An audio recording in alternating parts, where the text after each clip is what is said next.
Hello, this is Community Unity Now, the D-Tycoon Show. My co-host, Bill Morton, president of the Rogers Park Chamber of Commerce, cannot be with us today. He is still nursing an injury. I am Trudy Leong, administrator of the Rogers Park Chamber of Commerce. Our very special guest today is Meridth Hammer. She is running for Cook County Circuit Court Judge of the 17th Subcircuit. Welcome, Meridth. Thank you so much, Trudy. Thank you. Well, first of all, Meridth, what is your background in law? So, Trudy, I have nearly 25 years of legal experience in the areas of probate, which includes wills, trust and estate planning, real estate, commercial litigation, in labor and employment law. So almost 25 years. I've also done a couple of stints at the Clerk of the Circuit Court. So in government, I've worked in government. And I also served as an administrative law judge for the Illinois Department of Employment Security. So I have a very diverse background, mostly on the civil side, in the legal field. Mm-hmm. So your work in the 17th Subcircuit, what would that include? So as the 17th Subcircuit is basically a district of cities and villages in the southeast part of the city of Chicago and the Southlands. Once I win the race to become a judge, I will still be a full circuit court judge and be able to serve, anywhere, right, on the circuit court. But I will still have to reside in the 17th Subcircuit. Mm-hmm. So that's where I live now, in the 17th Subcircuit currently. And that is in the 7th Ward? Yep, I currently reside in the 7th Ward, the south, on the south side of Chicago, southeast side, right across from the lake. Mm-hmm. And what neighborhoods are in the 7th Ward? So you've got South Shore, South Chicago. So, 7th Ward, like I said, right on South Shore Drive is where I live, which is South Shore. They call it South Shore. And then just below that, you have South Chicago. So the 7th Ward, the lower part of the 7th Ward, sits right closely to the 10th Ward, right? Yeah. Which goes all the way down to the Indiana-Illinois state line, right? Mm-hmm. Okay. So what kind of cases would you hear as a 17th Subcircuit judge? Okay, so, initially all judges, when we get on the bench, we go into the traffic court, which is at the Daily Center. Mm-hmm. So that's why we'll be initially hearing traffic cases. And then likely I will go into an area of practice where I have, practiced for all those years. I hope that it's probate. That's, an area that I've really come to be able to help just a lot of people navigate a very difficult time in their lives. Mm-hmm. As you know, probate encompasses, wills, or even if someone passes away without a will, they call me, right? It's a time of crisis in families' lives, and I step up and I help them navigate through it. So hopefully, ideally, I would start out in traffic for a few months to get my feet, my feet underneath me, mm-hmm. And then I will be transferred into probate court and help those families just that I've helped before, just on the other side of it. As an attorney practicing in those areas. I help a few people a month, a few families a month. As a judge, I hope to help hundreds of families every month. What my thought is, and I've learned, there are a few attorneys who really practice in probate. It's not the sexiest area of law.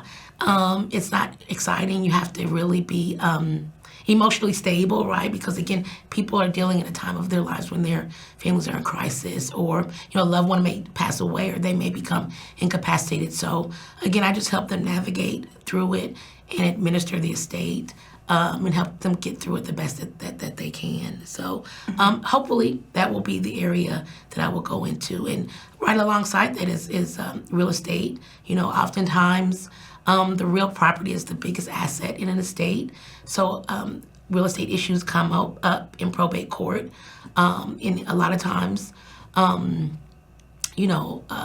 house may fall into a foreclosure. So we would be, in chancery court. I could practice there as well. So in other words, the person dies and then suddenly the mortgage payments are lapsing. They fall behind on the mortgage payments, trying to take care of, because without any estate planning, you've got to take care of the funeral arrangements. Like you said, the mortgage payments will lapse, fall behind. So, the house is in foreclosure, or the house may fall in disrepair too. So we sort of discussed before, housing court may come into play, the Chicago Housing Authority, in the case where the house, the real property is in Chicago. So all of those issues, come up, and we have to help, the attorneys have to help the clients navigate the process. Yeah, usually Chicago Housing Authority, people think about rental units. So there are houses too. Oh, absolutely. Yeah, of course.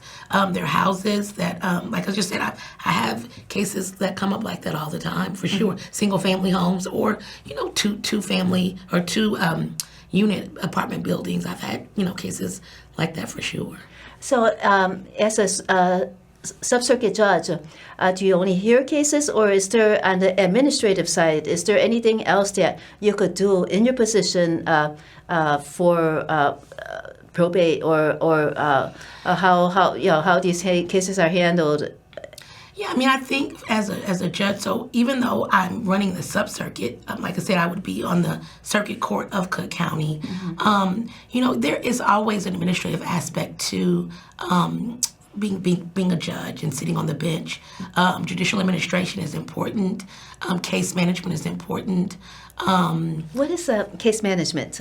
So, lots of cases in hearing lots of cases on a call, right? So, I've been in courtrooms where there'll be 100 people on the call, right? And the judge has to go through and manage the cases and get through them, all of those cases in a timely fashion, right? And so making those decisions, or maybe continuing a case if the issues aren't able to be resolved. But case management is extremely important.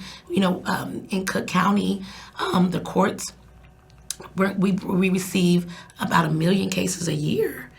So with 500 judges, right, on the circuit court, traveling to manage all of that, case management becomes important. Technology becomes extremely important. So my background is in computer science and software development.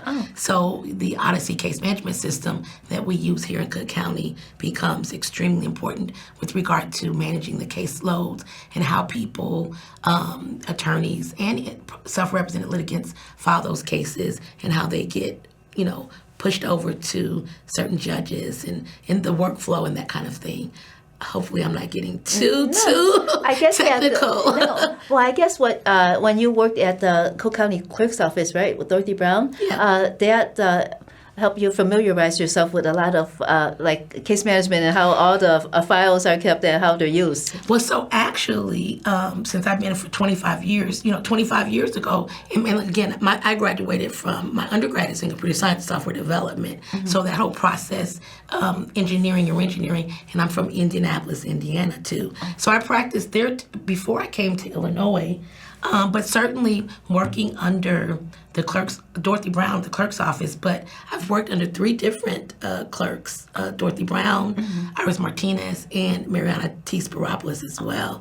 So the clerks on that side of the house, basically they definitely manage, receive, and accept those cases that come in and help the public and clients that come in, tell them where to go, where to file. They don't tell them the law. So you were working as an attorney and working in the clerk's office.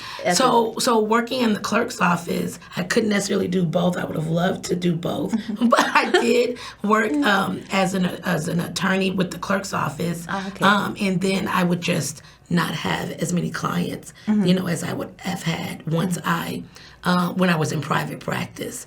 But no, I didn't. I worked for the clerk and on behalf of the clerk and the clerk of the circuit court, as the deputy general counsel for the clerk of the circuit court. But certainly the goal was to, streamline processes, make sure that the customers were served well. And so it did involve a bit of case management and management of, all of that million cases that came into the clerk's office, because they have to file them with the clerks first. So you were a deputy counsel for the clerk's office. So if any issues arose, it's like the law department at the city of Chicago, something like that? So we handled some of the, because we have, in the clerk's office, you have, the operations divisions, which they're very skilled at handling, those issues. But and you have all those different departments like probate, like chancery, like traffic. And we have, What is chancery again? Chancery, mortgage foreclosure, commercial litigation cases. So we have, 1,400 employees at the clerk's office, 5 different locations. And then, of course, you have the criminal side of the house as well. But so any issues that came up that, our very skilled and experienced clerks couldn't handle, of course, they sent them to the law department. And we also handled internal labor and employment issues as well. So the 17th Subcircuit, do you hear any criminal cases, or is it mostly what we've been discussing? No, so I have not practiced on the criminal side. So ideally, I wouldn't be handling criminal cases, but I could, if it came up. I am an attorney, so I know how to, read and interpret the law and understand it and follow the law for sure. But my preference would be to certainly focus on those areas that I have experience in and have committed the last 25 years. So usually, who is it that assigns the judges to work at which court? Chief Judge Tim Evans, who is still the chief judge of the court, whom I know and love, really, to be honest with you. Great man, very smart, but he definitely assigns the presiding judge. But he needs a lot of help to assign so many different cases. He has a staff. he assigns the judges and he has presiding judges too that help him. So you have some senior and certainly seasoned judges who have been practicing or who have been on the bench for a number of years, right? So I would certainly take my cues from a lot of them. I know several of them as well who have been, like I said, on the bench for years. So. Well, you are also an active member in the IVI-IPO, the Independent Voters of Illinois, Independent Precinct Organization. Yes. So how did your work with the IVI-IPO help you in running for office and your goals for the office? Well, I think having been a member for a few years and just the mission of the organization, I think, and even the name, which speaks about independent voters, right? Independent voters. My mindset is to be just that, especially as a judge on the bench. Judges make decisions that change people's lives every single day. And nobody sent me, right, to do that. I help people. I help people navigate times of crisis. So working with IVI in that independent mindset, but also helping people, being an advocate through the organization to advocate for rights, civil rights, women's rights, education rights, all of those kinds of rights is also what I believe IVI-IPO stands for. So you're learning about the various struggles of the people advocating for others, and then learning you and apply having lived them myself, Okay, being a yes. part of a community that is traditionally underserved and underrepresented. You know, obviously I'm a black woman, right? Which oftentimes advocating and fighting for the rights of that the community that I certainly represent has been something that I've done all my life. Working with an organization that has the same mission and advocacy is something that certainly drew me to IVI-IPO and ultimately wanted to become a leader in the organization. As a state chair, I served for almost a year, but I had to step down, as you know, because I wanted to run and be on the bench and serve in that capacity. So is this the first time that you ran for judge? No, I ran for judge a few years ago, countywide. So it was a much wider area that I had to cover. I did not win, but I didn't lose because I learned so much. I became a student of the process.